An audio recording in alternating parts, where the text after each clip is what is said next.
오늘 말씀은 누가복음 7장 36절에서 50절 말씀입니다. 한 바리새인이 예수께 자기와 함께 잡수시기를 청하니 이에 바리새인의 집에 들어가 앉으셨을 때에 그 동네에 죄를 지은 한 여자가 있어 예수께서 바리새인의 집에 앉아 계심을 알고 향유 담은 옥합을 가지고 와서 예수의 뒤로 그 발 곁에 서서 울며 눈물로 그 발을 적시고 자기 머리털로 닦고 그 발에 입 맞추고 향유를 부으니 예수를 청한 바리새인이 그것을 보고 마음에 이르되 이 사람이 만일 선지자라면 자기를 만지는 이 여자가 누구며 어떠한 자 곧 죄인인 줄을 알았으리라 하거늘 예수께서 대답하여 이르시되 시몬아 내가 네게 이를 말이 있다 하시니 그가 이르되 선생님 말씀하소서. 이르시되 빚주는 사람에게 빚진 자 둘이 있어 하나는 500데나리온을 줬고 하나는 50데나리온을 줬는데 갚을 것이 없으므로 둘 다 탕감하여 주었으니 둘 중에 누가 그를 더 사랑하겠느냐. 시몬이 대답하여 이르되 내 생각에는 많이 탕감함을 받은 자니이다. 이르시되 네 판단이 옳다 하시고 그 여자를 돌아보시며 시몬에게 이르시되 이 여자를 보느냐. 내가 내 집에 들어올 때 너는 내게 발 씻을 물도 주지 아니하였으되 이 여자는 눈물로 내 발을 적시고 그 머리털을 닦았으며 너는 내게 입 맞추지 아니하였으되 그는 내가 들어올 때 내 발에 입 맞추기를 그치지 아니하였으며 너는 내 머리에 감람유도 붓지 아니하였으되 그는 향유를 내 발에 부었느니라. 이러므로 내가 네게 말하노니 그의 많은 죄가 사하여졌도다. 이는 그의 사랑함이 많음이라. 사함을 받은 일이 적은 자는 적게 사랑하느니라. 이에 여자에게 이르시되 내 죄 사함을 받았느니라 하시니 함께 앉아있는 자들이 속으로 말하되 이가 누구이기에 죄도 사하는가 하더라. 예수께서 여자에게 이르시되 내 믿음이 너를 구원하였으니 평안히 가라 하시니라. 아멘. 영국의 철학자 프란시스 베이컨은 사람을 곤충에 비유해서 세 종류로 나누었습니다. 거미 같은 사람, 개미 같은 사람, 꿀벌 같은 사람이 있다. 거미 같은 사람은 거미는 음지에 숨어서 그물을 치고 곤충이 걸려들기를 기다리다가 납이나 잠자리 같은 약한 곤충이 걸려들면 잡아먹습니다. 이렇게 남에게 함정을 파고 피해를 주면서 살아가는 사람을 거미 같은 사람이라고 하였습니다. 반면에 개미는 하루 종일 일을 해서 자신을 위해서 먹이를 챙겨둡니다. 그러나 남에게 나누어 주기보다는 자기를 위하여 쌓아두는 데 치중합니다.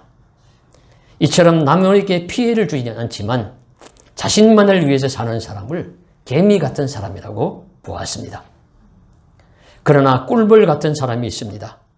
꿀벌은 꽃에서 꿀을 따기도 하고 화분을 다른 꽃에 옮겨주기도 하면서 다른 꽃이 열매를 맺게 해주기도 합니다. 그러면서 사람에게 또 꿀을 제공합니다. 즉 자기보다 남을 위해서 살고 다른 사람을 도우면서 사는 사람은 꿀벌 같은 사람이라 하는 것이죠. 당연히 우리 모두에게 꿀벌 같은 사람이 되라는 교훈을 주는 이야기입니다. 그런가 하면은 성 어거스틴은 이 세상에 두 종류의 사람이 있다고 하였습니다. 하나는 자신이 죄인인 줄 아는 죄인이요. 다른 하나는 자신이 죄인임을 모르는 죄인이다. 둘 다 죄인이에요. 둘 다 죄인인데 한 사람은 자기가 죄인인 줄 모르는 그런 죄인이고 한 사람은 자신이 죄인인 줄 아는 죄인입니다. 저는 오늘 본문에 나오는 말씀을 읽으면서 이 말씀이야말로 이 오늘 본문이야말로 본문에 나오는 주도적인 두 사람이야말로 예수 앞에 있는 두 사람이야말로 바로 이 어거스틴이 말한 죄인인 줄 아는 죄인과 죄인인 줄 모르는 죄인을 극명하게 보여주는구나 하는 것을 깨닫게 되었고 그것이 마음에 확 닿았습니다.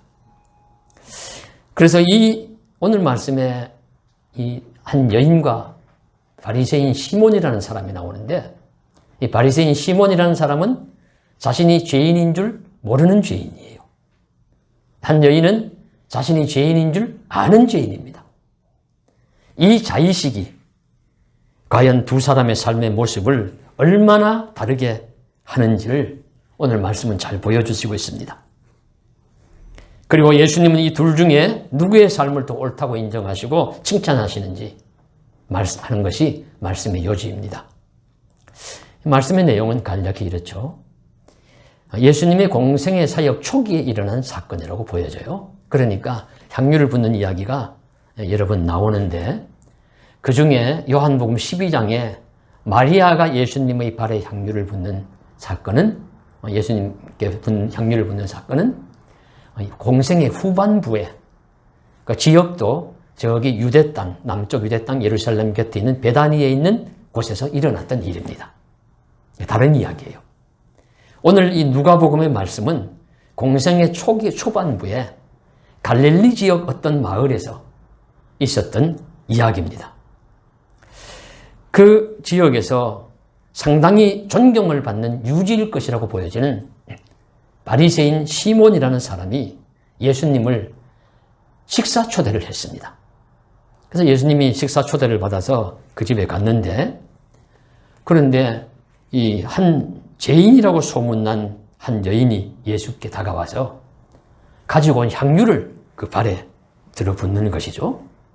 그래서 이런 모습을 보면서 이 시몬이 못마땅하게 여깁니다. 근데 그 시몬의 마음을 아시고 예수님께서 한 비유를 말씀하시죠. 500데나리온 빚진 자가 있고 50데나리온 빚진 자가 있는데 둘 다 돈이 없어서 갚을 길이 없어요. 그래서 주인이 빚을 준 자가 둘 다 그냥 아이고 돈이 없어 어떡합니까? 그냥 안 갚아도 좋습니다. 내가 다 탕감해 주겠습니다. 이렇게 말을 하니까 이 두 사람이 다 탕감함을 받았어요. 그러면 이 500데나리온 빚진 자와 50데나리온 빚진 자 중에 누가 더 빚을 탕감해 준 주인에게 더 감사하고 더 사랑이 많겠느냐? 그렇게 예수님이 물으십니다. 그리고 이 바리새인 시몬이 생각해 보니까 많이 탕감함을 받은 자가 더 많이 사랑하는 것은 분명하거든요. 그래서 많이 탕감함을 받은 자입니다. 내 말이 맞다. 옳다. 내 판단이 옳도다. 바로 너희 두 사람이 그들과 같다는 거죠. 이 여인은, 향유를 붓는 여인은 500데나리온을 빚졌는데 500데나리온을 탕감을 받은 사람과 같고, 너는 50데나리온을 탕감을 받았는데 탕감을 받은지도 모르는 그런 사람이다. 그래서 결국에는 이 여인이 많이 탕감함을 받았기 때문에 그렇게 많이 사랑을 함으로써 이 여인의 삶과 행동이 더 옳다 하는 말씀을 해주시고 있습니다. 그래서 이 바리새인 시몬은 자신이 죄인인 줄 모르는 죄인이기 때문에 자신이 빚진 빚이 얼마인지도 모르고 탕감함을 받았던 사실도 알지 못합니다. 그렇기 때문에 감사도 없고 사랑도 없고 그런 사람이죠. 그래서 이 자기의식이 어떤가에 따라서 이 두 사람의 행동이, 삶의 모습이 많이 다르다는 것을 오늘 말씀은 보여주시고 있습니다. 그래서 좀 더 소상히 한번 보시죠. 먼저 바리새인의 모습입니다. 말씀드린 바와 같이 이 시몬은 그 동네에 상당히 존경받는 유지였을 것입니다. 그러니까 이야기의 분위기를 보면 알 수 있잖아요. 대단히 무게를 잡고 아마 발장을 낀 채 예수님을 그저 내려다보는 것 같은 그런 집주인 시몬을 상상할 수 있습니다. 그러나 손님을 청하고도 제대로 대접을 하지 않는 무례한 사람이었어요. 손님을 청하면은 손님이 오면 마땅히 환대를 해야 합니다. 그러지 않으면 청하지를 말든가. 청했으면은 마땅한 예의를 지켜야 하는 것이죠. 유대인들 같으면은 이런 차례를 밟아서 예의를 지킵니다. 먼저 손님이 오면 발 씻을 물을 주어서 발을 씻게 해요. 그들이 신는 신발은 슬리퍼와 같은 그런 신발에다가 끈을 묶어서 그 당시에 그런 신발이었다고 하는데, 도로가 포장도 안 되어 있고 먼지가 많은 곳이니까 발에 먼지가 다니면서 많이 묻으니까 그 손님이 오면 발부터 씻으십시오. 깨끗하게 하십시오. 기분이 나아질 겁니다. 이렇게 이제 발 씻을 물을 주고요. 그 다음에 이제 방에 들어오면은 머리에 감람유나 향유를 뿌려서 이제 또 밖에서 이런저런 냄새나 그런 것들을 이제 없이 하면서 좀 마음을 유쾌하게 해줍니다. 그리고는 이제 안고서는 입을 맞추죠. 이제 서양식의 인사죠. 서로 입을 맞추면서 와주셔서 감사합니다. 인사를 하고, 그리고 상자나 편한 자리에 앉게 하고, 음식이 들어오면 많이 차리지 못했지만은 맛있게 드시면 감사하겠습니다. 이렇게 하는 것이 우리 통상적인 예의입니다. 그런데 이 시몬은 어떻게 했느냐? 오늘 44절부터 말씀에 나옵니다. 내가 내게 왔을 때는 발 씻을 물도 주지 않았다. 그 다음 45절에 보시면 너는 내게 입맞추지 아니하였다. 그리고 46절엔 너는 내 머리에 감람류도 붓지 아니하였다. 마땅히 손님으로서 초청한 주인으로서 초청한 손님에게 해야 할 일들을 하나도 하지 않은 거예요. 기본적인 예우도 합당한 대우도 하지 않았습니다. 뭐 떠들썩하게 호들갑스럽게 하라는 것이 아니라 기본적인 예우도 갖추지 않았다는 것은 당시 왕성한 활동을 하시는 예수님을 존경해서도 아니고 정성스럽게 대접을 하기 위해서 아닌 어떤 다른 목적이 있어서 초청한 것이 아니냐, 그렇게 생각할 수 있죠.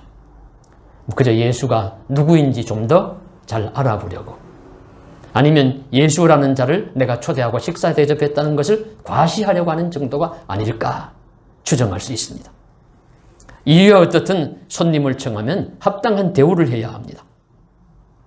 우리도 어떤 곳에 초대를 받으면 이런 경우가 많지 않습니다. 대부분 손님을 청한 주인은 대개 정성과 성의를 다합니다. 값비싼 진수성찬이 아니라 하더라도 보리밥에 된장국 한 그릇에 김치 한 조각만 있을지라도 청한 주인의 정성과 성의가 엿보이면 그것으로 감사하고 황송한 것이 손님의 마음입니다. 즉 손님도 외적인 환대의 모습에서 주인의 마음을 살피는 것이죠. 그래서 이 정성껏 대하는 것이 인지상정입니다. 그러나 이런 모습을 보이지 않았던 시몬을 보면서 그의 마음 자세가 어떠했는지를 알 수 있는 것입니다. 그는 자기의로 가득 차 있었습니다. 그는 교만하여 예수님을 손님으로 초대는 하고는 얕잡아 보고 판단하는 마음으로 가득 차 있었습니다. 그래서 이제 그 말씀해 보시면 이제 여인이 와서 예수님께 환대하는 이런 것을 하니까 그것을 보고서 이제 업신여기고 마음에 들어하지 않으면서 이제 39절에 보시면 이렇게 판단을 합니다. 만일 이 사람이 선지자라면 자기를 만지는 이 여자가 누구며 어떠한 자 곧 죄인인 줄 알았으리라. 그리고는 자기 몸에 손도 못 대게 했을 것이다 라고 비웃는 것입니다. 예수님도 비웃고 여자도 비웃고 그렇게 하지 않는 그 모습도 마음에 들어 하지 않습니다. 사람의 마음이나 그 생각이 보이지 않지만 드러나게 되어 있습니다. 저는 어떤 경우에 종종 깜짝깜짝 놀랍니다. 제 나름대로는 가장을 했다고 하는데 싫은데도 싫은 척하지 않았고 좋은데도 그렇게 좋은 척하지 않았고 나름대로 평상심을 유지한다고 생각했는데 싹 들키는 거예요. 너무너무 쉽게 잘 들켜요. 그래서 그러나 저는 아직도 잘 모르겠습니다. 그렇게 그저 내 속마음을 감추고 가장하면서 사는 것이 더 좋은지, 사람 그렇게 복잡하게 살 것 있는 대로 사는 것이지 하면서 그저 자연스럽게 드러내고 사는 것이 더 좋은지는, 어느 것이 더 나은지는 알 수 없지만 오늘 바리새인 시몬도 그렇게 살든 저렇게 살든 우리 사람의 마음은 드러나게 되어 있어요. 어떤 경우에든. 사람도 이렇게 알아차리는데 진리의 예수님, 사람의 마음을 감찰하시는 예수님, 속마음까지 성령은 사람의 그 영까지도 다 감찰하시는데 그걸 아시는 예수님이 모르실 리가 없죠. 그 다 아시고 그 마음이 어떤지를 아시고 예수님께서 시몬에게 그런 비유를 말씀하셨던 겁니다. 그래서 이런 예수님 앞에 시몬은 자신을 다른 사람보다 우월하다고 여기면서 살아가고 자기가 죄인이면서도 죄인인 줄 모르며 살아가고 그저 자기 의의가 오로지 강하고 이런 사람이었기 때문에 역사상 주님을 모시고 주님을 다 잘 대접할 천재 인류의 기회를 맡고서도 제대로 대접하지 못한 그 사람이 되고 말았어요. 우리가 예수님 대접하고 싶어도 역사상 같은 시기에 같은 지역에 그런 기회를 잡아야 대접할 수 있잖아요. 그 몸으로 대접하는 것은. 그러나 이 사람은 그런 기회를 잡았으면서도 이런 높은 마음과 이런 자세를 가지고 있었기 때문에 그를 대접하지 못하고 성경이 기록이 되어서 전해지는 한 저와 같은 설교자나 말씀을 읽는 모든 교인들에게, 성도들에게 여인만도 못한 그런 사람이었다고 평가받는 그런 존재가 되고 말았습니다. 그래서 우리도 죄인이면서 죄인인 줄 모르는 사람이 되지 말 것을, 자기 의에 사로잡히지 말 것을, 다른 사람을 나보다 못하게 여기는 오만한 마음을 갖지 말 것을, 손님을 청하고도 제대로 대접하지 않는 자가 되지 말 것을 오늘 말씀이 가르쳐 주심을 깨닫고 바리새인 시몬과 같은 사람이 되지 않기를 간절히 소원합니다. 자, 그러면 그와 대조되는 여인을 보십시오. 그 여인은 어떻게 했습니까? 먼저 여인은 동네에 소문난 죄인이라고 합니다. 어떤 죄인인지는 정확히 말씀하시지 않습니다. 하여튼 죄인으로 소문났으니까 그녀가 지나가면 사람들이 저 사람은 죄인이야 라고 수군거렸을 것입니다. 그리고 자신도 그것을 깊이 의식하고 자각하고 있었습니다. 죄인인 줄 아는 죄인이었다는 점입니다. 근본적인 차이예요. 자신이 죄인인 줄 모르는 바리새인 시몬은 그저 교만하고 오만한 삶을 살지만은, 그리고 판단하는 자세로 늘 인생을 살지만은, 자신이 죄인임을 자각하는 여인은 행동이 달랐습니다. 예수님께서 그날 시몬의 집에 갔다는 소문을 듣고는 어떻게 들어갔는지 그 안까지 들어가서 향유 한 옥합을 가지고 예수님께로 다가갔습니다. 그리고 성경이 말씀하시는 표현은 이 여인의 행동은 바리새인 시몬과 매우 대조되는 것입니다. 잘 보십시오. 예수님의 뒤로 다가간 여인은 먼저 눈물로 발을 적셨습니다. 눈물이 얼마나 많이 흘렀는지, 감동하고 예수님 만난 감격에서, 감사해서 눈물이 수도꼭지처럼 흘러내려서 발을 적셨다. 얼마나 많이 울었으면. 발을 적셨는데 이것은 무엇을 의미하느냐 하면요, 손님을 초대하면 대야에 물을 떠서 발 씻을 물을 주어야 한다 했잖아요. 그걸 대신하는 거예요. 바리새인 시몬은 그것을 하지 않은 대신 여인은 자신의 눈물로 예수님의 발을 씻게 하신 겁니다. 손님 대접을 한 겁니다. 그 다음에 여인은 머리털로 그 발을 닦았습니다. 시몬이 만일 발 씻을 물을 대접했다면 당연히 하인이나 자신이 수건을 들고 있다가 이것으로 물기를 닦으십시오 대접을 했을 겁니다. 그런데 발 씻을 물을 대접 안 했으니까 수건도 대접하는 건 틀림없고 당연하죠. 그러나 대신에 이 여인은 자신의 눈물로 발을 씻고, 그리고 거기 흐르는 물기를 자기의 수건을 대신해서 머리카락으로 닦았다. 그 내용입니다. 세상에 이런 정성이 있습니까? 머리카락을 잘라서 남편의 선물을 산 이야기는 오헬리의 단편에 나오고, 머리카락을 잘라서 부모에게 효도할 약이나 좋아하는 음식을 제공한다는 이야기는 할 수 있지만, 수건 대신 머리카락으로 발리게 떨어진 눈물을 닦는 이야기는 아마 세상에 이곳만 나오지 않을까 그렇게 봅니다. 그 여성들의 머리에 대한 관심이 지극하다는 사실을 볼 때 이건 어떤 말로도 표현하기 어려운 지극한 정성이에요. 그리고 발에 입을 맞춥니다. 역시 시몬과 대조되는 행위죠. 시몬은 당연히 초청했으면 이제 안고 서로 입을 가벼운 입맞춤을 함으로 손님에 대한 인사를 해야 되는데, 이제 여인은 그럴 수 없어요. 그러면 이제 스캔들이죠. 남녀가 그 당시의 풍습을 보아서 그렇게 할 수 없으니까 대신 발에 입을 맞춥니다. 예수님 인정하셨어요. 너는 내게 입도 맞추지 않았지만 여인은 내게 오자마자 발에다 입을 맞췄다. 그리고 가지고 온 향유를 발에 붓습니다.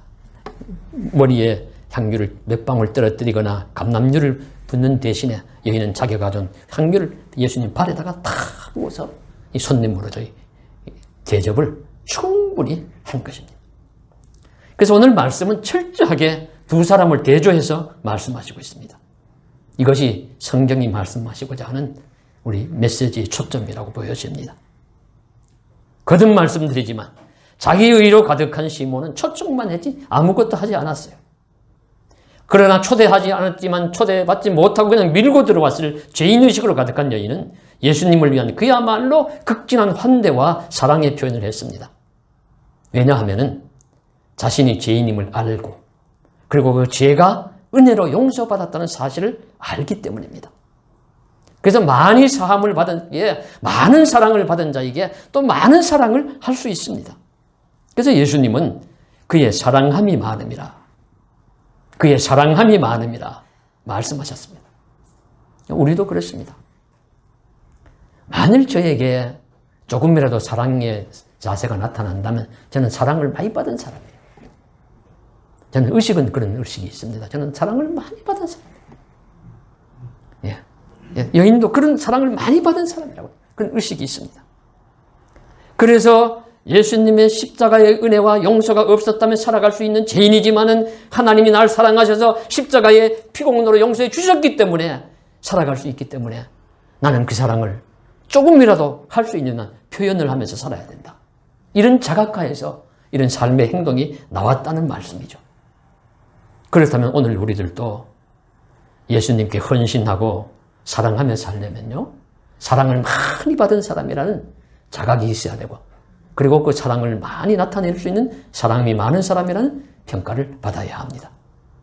그런 사람이 될 수 있기를 주의 이름으로 간절히 소망합니다. 자, 이런 행동을 하는 여인을 이 시몬은 비웃습니다. 그 예수님 선지자들도 의심하죠. 저 사람이 진짜 선지자인가? 자, 그럴 때 예수님께서 44절에 보시면 시몬을 향해서 이렇게 말씀하십니다. 이 여자를 보느냐? 네, 이 여자를 보느냐? 이 말씀은 중요한 물음입니다. 깊은 메시지가 함축되어 있습니다. 이 여자가 하는 행위가 너의 눈에 보이느냐? 그런 뜻입니다. 이 여인이 하는 삶의 모습이 당신의 눈에는 보이느냐? 그렇게 묻습니다. 진심을 다해, 정성을 다해 예수님을 환영하고 대접하는 이 여인의 행동이 보이느냐고 묻습니다. 이것이 깨달음의 기점이요, 변화의 기점이 되기 때문입니다.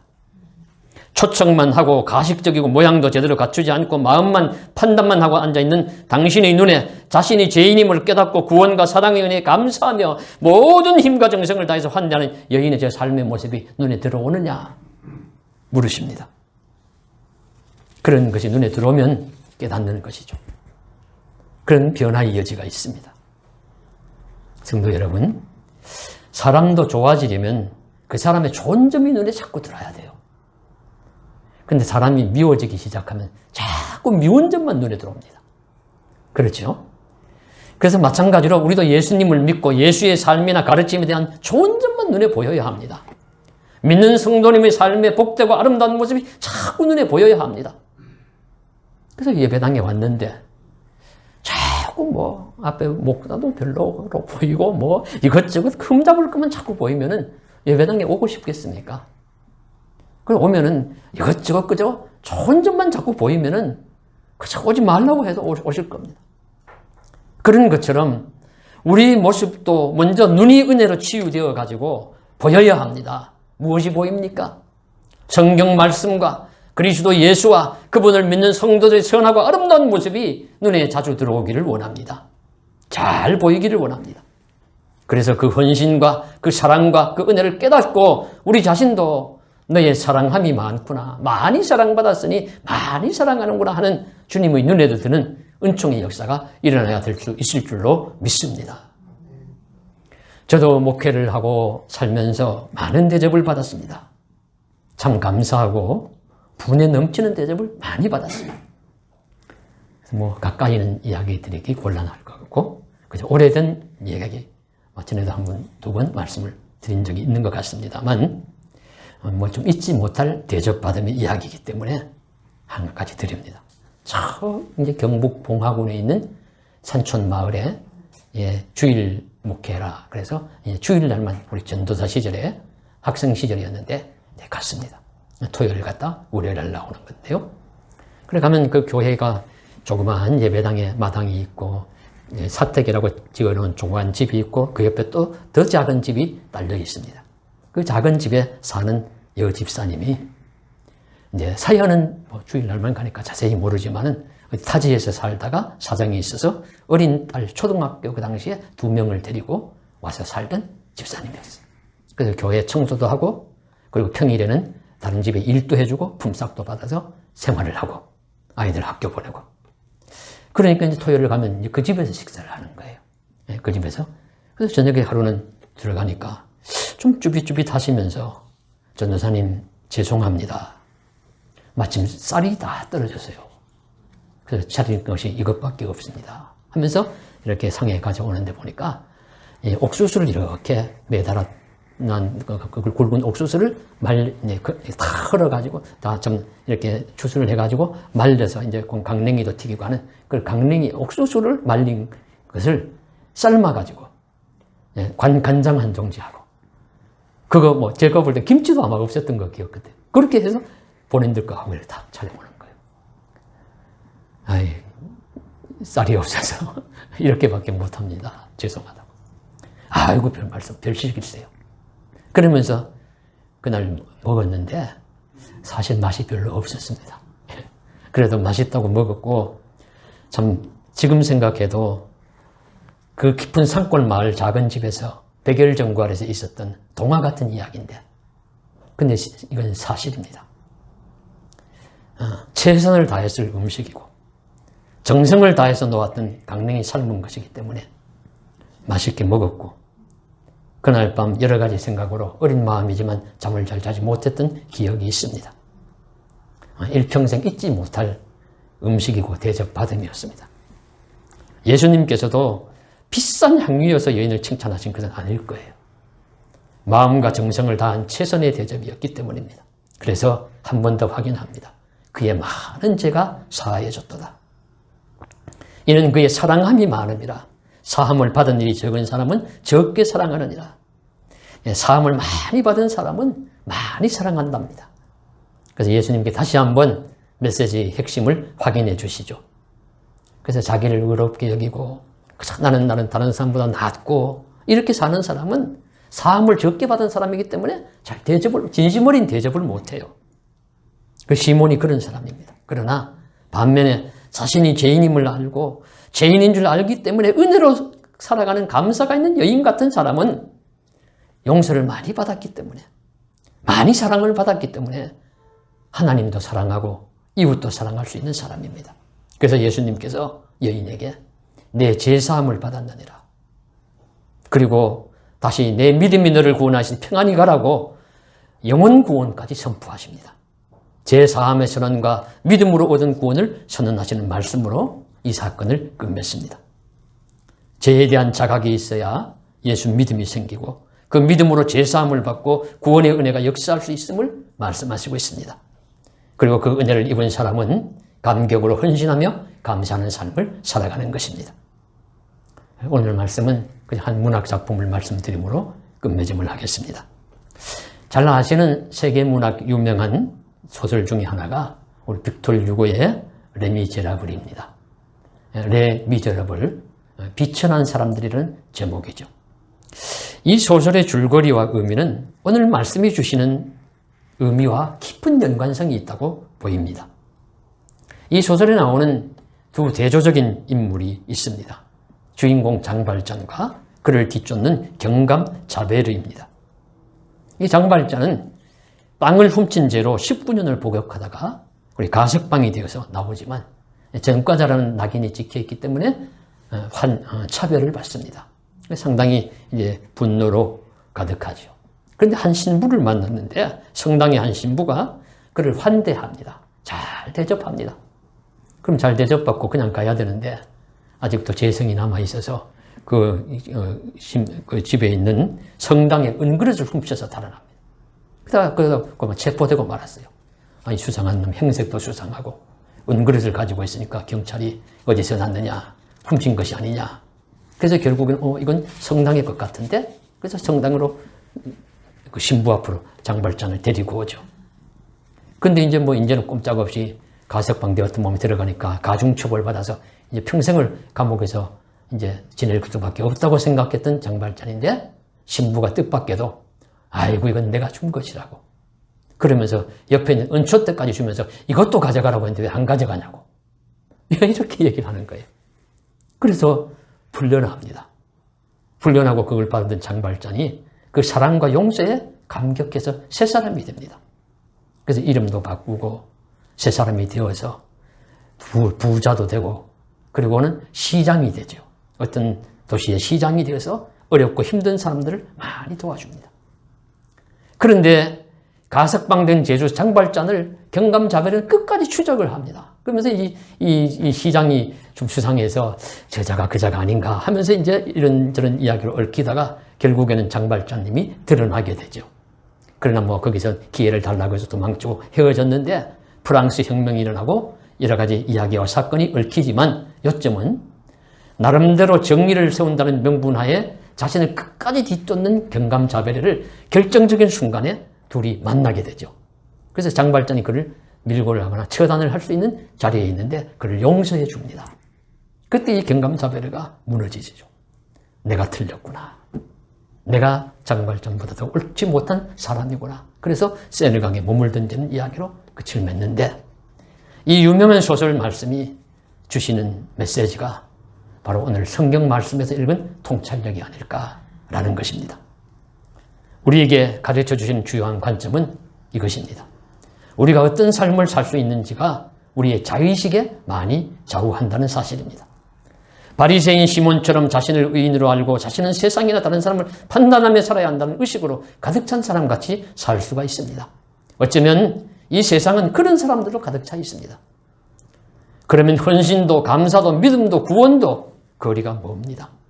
그러나 자신이 진정한 죄인임을 알고 자신이 많은 죄로 은혜를 용서함을 받은 자라는 것을 안다면 자신을 사랑해 주신 주님의 은혜에 감사, 감격, 보답하면서 살 수 있습니다. 여인과 같은 사람입니다. 이런 사람은 많지 않을 것입니다. 그래서 예수님께서 누가복음 18장에 한 여인과 불의한 재판장 이야기를 하시면서 결론을 이렇게 내십니다. 하물며 하나님께서 그 밤낮 부르짖는 택하신 자들의 원한을 풀어주지 아니하시겠느냐. 내가 너희에게 이르노니 속히 그 원한을 풀어주리라. 그러나 인자가 올 때에 세상에서 믿음을 보겠느냐. 누가복음 18장 7절 8절에 나오는 말씀인데요. 주님께서 이 세상에 다시 오실 때 참 믿음을 볼 수 있을까라고 말씀하셨는데 우리는 주님이 보시는 믿음의 대열에 우리 말세지 말에 합류할 수 있는 우리 모두 될 수 있기를 주의 이름으로 간절히 소망합니다. 기도드리겠습니다. 사랑하는 하나님 아버지, 오늘 또 주일 맞이하여서 코로나 엄중한 시기이지만 예배의 자리에 나오고 또 일부 성도님들은 가정에서 예배를 함께 드립니다.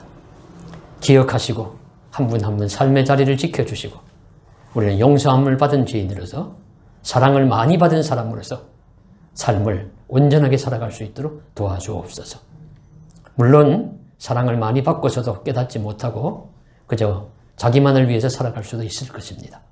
그러나 사랑을 많이 받은 자로서 그 은혜를 알고 진심으로 깨닫고 하나님과 사랑 앞에 살아가는 그런 자가 되게 하여 주옵소서. 주 예수님 이름 받들어 간절히 기도드리옵나이다. 아멘.